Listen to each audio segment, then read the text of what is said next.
Hello everyone, how are you all? Jai Vitala, Hare Vitala. Today we are going to continue Vitala Pandurangan episode 46 and Eknath Maharaj part 11. Today we are in the last episode of Eknath Maharaj as well as Vitala Pandurangan. I could go on and on about many more devotees.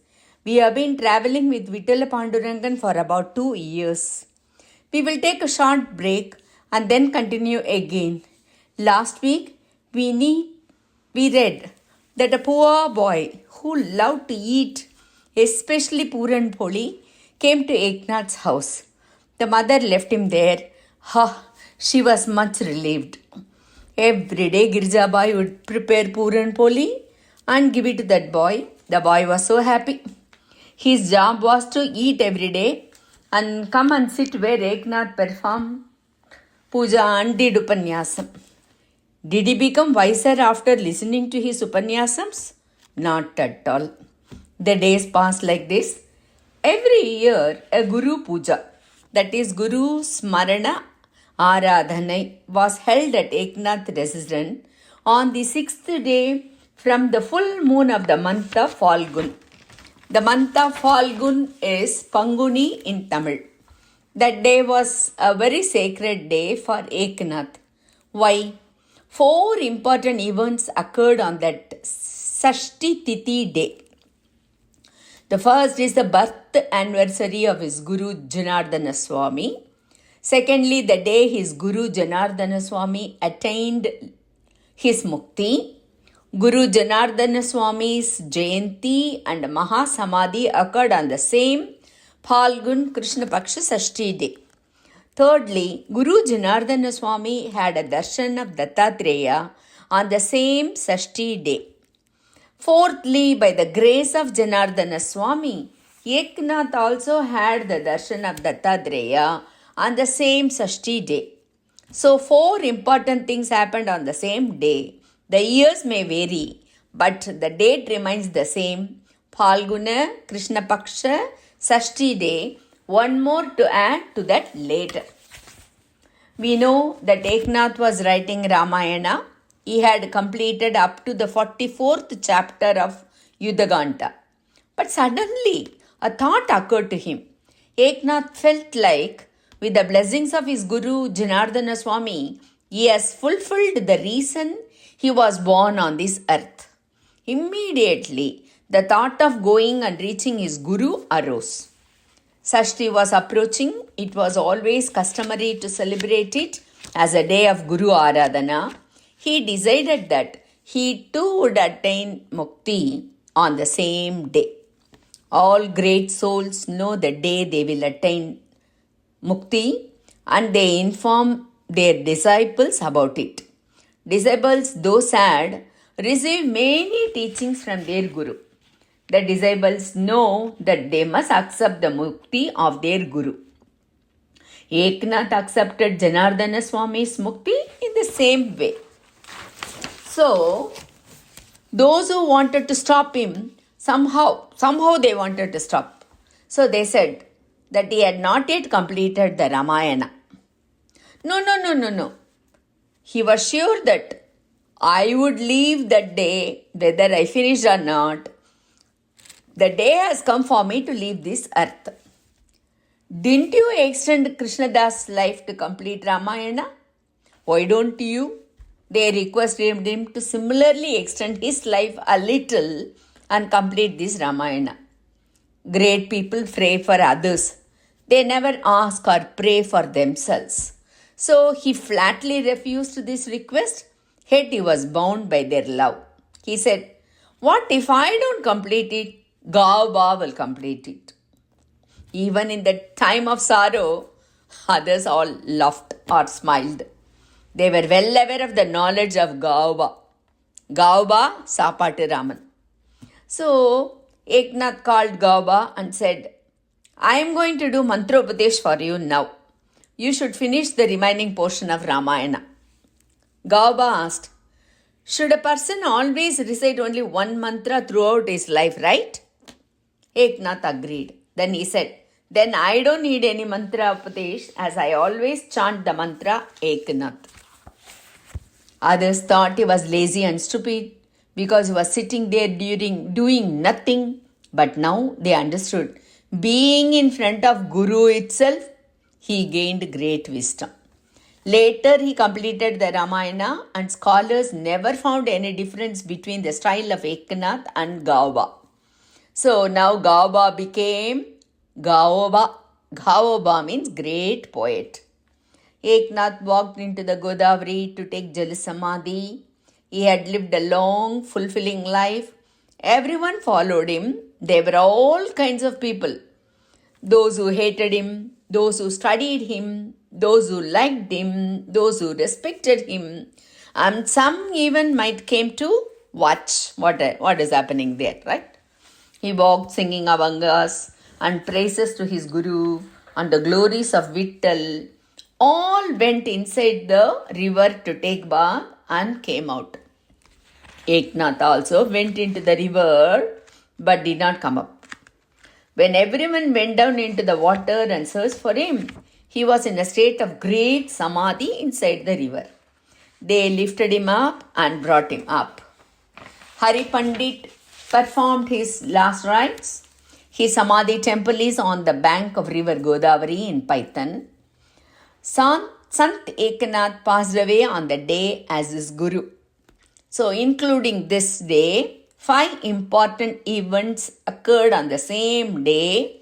People in Maharashtra observing this as Eknath Sashti or Nath Sashti or Panchashreni Parva.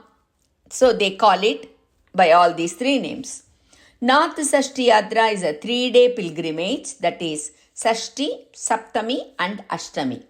This Nath Sashti Yatra festival has a tradition of 450 years.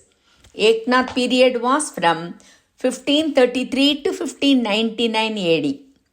To celebrate Nath festival, lakhs of pilgrims and devotees come to Paitan from different parts of Maharashtra and nowadays even from rest of Indian states.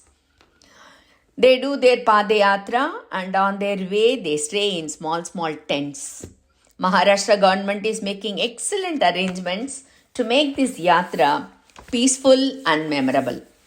Sant Eknath Maharaj's house in the village has been converted into a temple. This is the place where Krishna for 12 years lived there and served as Kandya. Some people say it is Dwarakadishan from Dwaraka.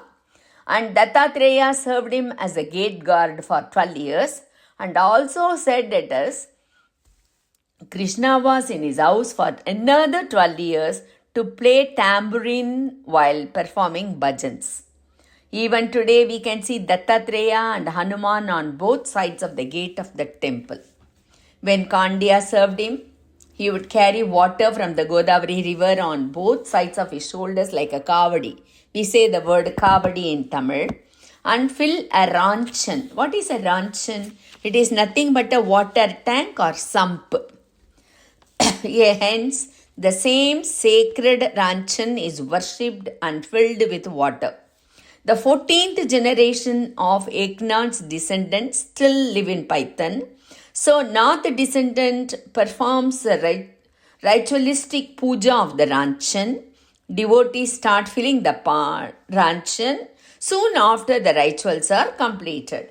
One can see a huge crowd of devotees flocking in to fill the ranchan. It is believed that Lord Krishna attends this festival every year, especially when the day of ranchan comes. The villagers say he appears in any form. The person who fills the ranchan is believed to be Lord Krishna and honored by the Nath's descendants. Some believe the person who fills the ranchan is well blessed to get anything he wishes.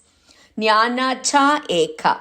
That is, it is believed that Jnanadev himself reincarnated as Eknath. The people of Paitan, the Varkaris attached to Sant Eknath, leave with the palki containing the padukas of Sant Eknath and walk for around 20 days on their way to Pandharpur for the Ashada Ekadasi that falls in the month of June or July. Eknath's life was an example of how one can realize God even while leading a family life. We are learning the stories of Eknath, the miracles that happened in his life, and the life and play that Vitala had with him. Through the incidents that took place in his life, we learn about his qualities and what he wanted to say to the world. If we want to know more about him in depth, we can listen to the upanyas of great people available on YouTube. Vitala had given a boon to Bhanudasar that he would have 3 great persons or saints in his family, including himself. One is Bhanudasa, the second is Eknath, and who is the third one? The third great man was the grandson of Eknath, that is Eknath's daughter Godavari's son. He was a child who could not even speak properly at first. Became a great poet. His name is Mukteshwar. Thus, from the family of Bhanudasar, 3 generations of great saints emerged. What surprises us the most is that Jnanadev was born in 1200 and Eknath was born in 1500. Their tradition are still respected by Varkari people, mostly Maharashtra and nowadays from all parts of India. And it is a great miracle that the Varkari Yatra is being celebrated so well. We know that nowadays many children, after taking a bath in the morning, hesitate to go to the puja room. They hesitate to recite a single sloka while sleeping at night. But the Varkari Yatra is still celebrated by lakhs of people twice a year, taking 15 days off. If they walk so far without stopping, what can we say about their devotion and the pride of the teachers who taught them? Who should I praise? The teachers who taught it, or the students who learnt it, or the parents who still make their children follow the tradition? My vote goes to the parents. We should express our gratitude to the God who made us to hear all these stories and know the glory. We get many more stories of devotees, but for a very, very long time, we have been with this little Krishna, that is Vitala Panduranga. We will come back again at another time. We must learn the stories of Tukaram and Samartha Ramadas, and we will definitely listen to both at another time. When we say stories, it is not imaginary stories. As evidence of everything, the Abhangas are still available to us.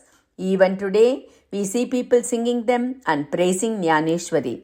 So it is necessary for us to realize the greatness of Varkari people. Until then, Hare Vitala, Jai Vitala, take care. We will see next week with another topic.